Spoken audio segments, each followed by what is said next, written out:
Hey, it's your buddy Smokey, and what I want to talk about today is looking at chords differently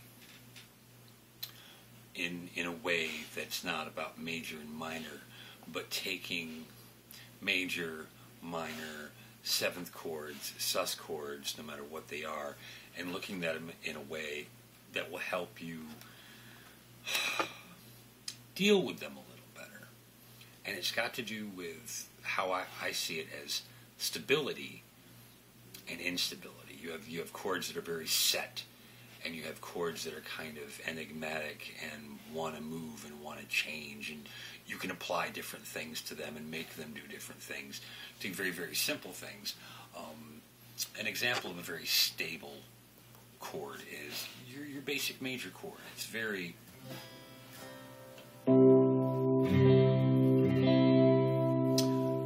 You can sit on that all day. It's not going anywhere. It's very stable. It's very set. It's the kind of chord you always come back to. Your basic, let's say we're doing C to F to G7, right? So C to F. Another F major chord, very, very set, very stable kind of sounding chord. G7 wants to move back to that very, very solid C. Now, 7 chords, a dominant 7 chord, which is a major chord where the 7th then is added, and it's a whole step down from the root. A dominant 7th chord is a very unstable chord. It wants to do something. It wants to move. It wants to become another chord. It's like the chlorine of chords. It's not a chemical you want to add things to because it wants to become, it wants to change. 7 chords are like that. You can take one, and in this case we were in the key of C, wants to move back to that C. To Western ears, that's what it wants to do. Unstable, kind of shaky, wants to lean back towards. And with a 7th chord, since it's unstable, you can do many things to it.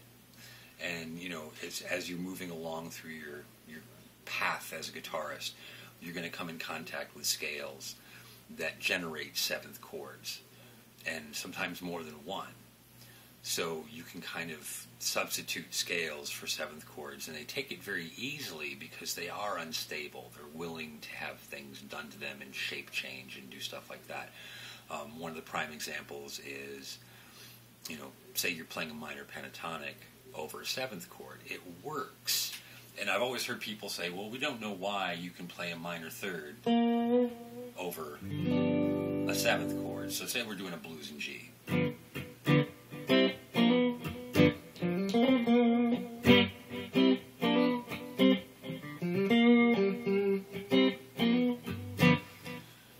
It works because it's unstable.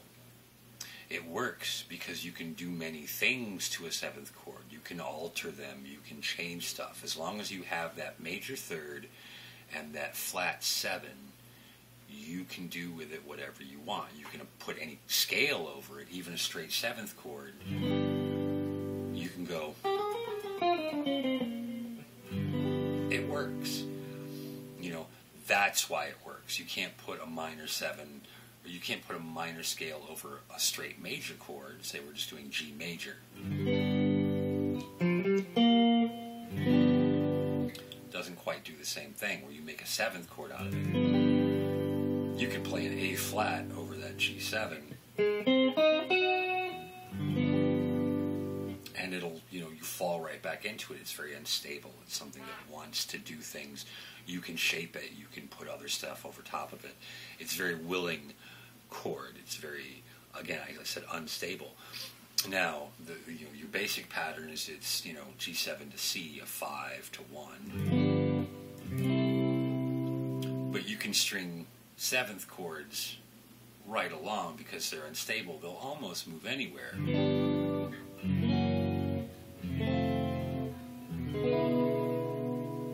Why does that work? People always ask. And you know, I've heard lots of people say, you know, well, theoretically, well, no. Some of the theoretical answers aren't good enough. It's because the chord is unstable. It wants to move somewhere. It's willing to move anywhere. And that's one way you can start looking at chords. Whether you're writing or improvising, even if it's a one chord jam over a seventh chord, there's lots you can do with it. You don't just have to stick with a Mixolydian mode or a minor pentatonic. You can play the wrong scale over top of it, and it'll still take it. It'll still make sense. Say we're taking a G7, and I want to play A flat major over it.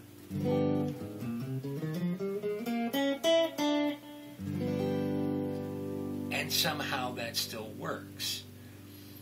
Because it's unstable. It wants to become something. And while it's sitting in that very, very unstable state, you can apply other things on top of it, and it'll be okay. It'll sound okay.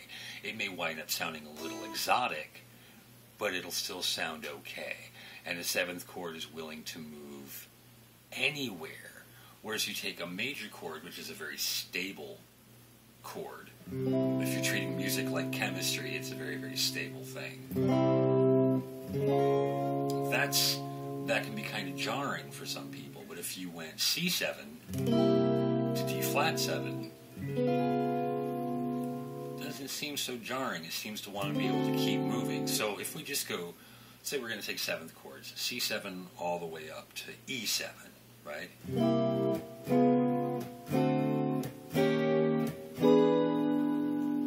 It's fine. They want to just keep becoming, and there's something in the ear that says, yeah, that works.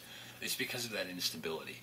You don't want to take, say, an A major chord, a straight A major chord, and move it up in the same way. It's not going to have the same effect. Going A, B flat, B, C.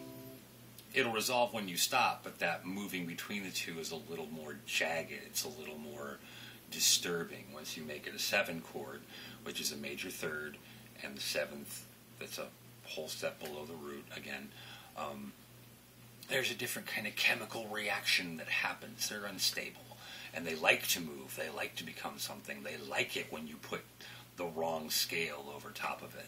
You know, like, listen to it again. We're going to do again that G7, and I'm going to play A flat major over top of it. Now, it's not even in the key of A flat major, but somehow it still works.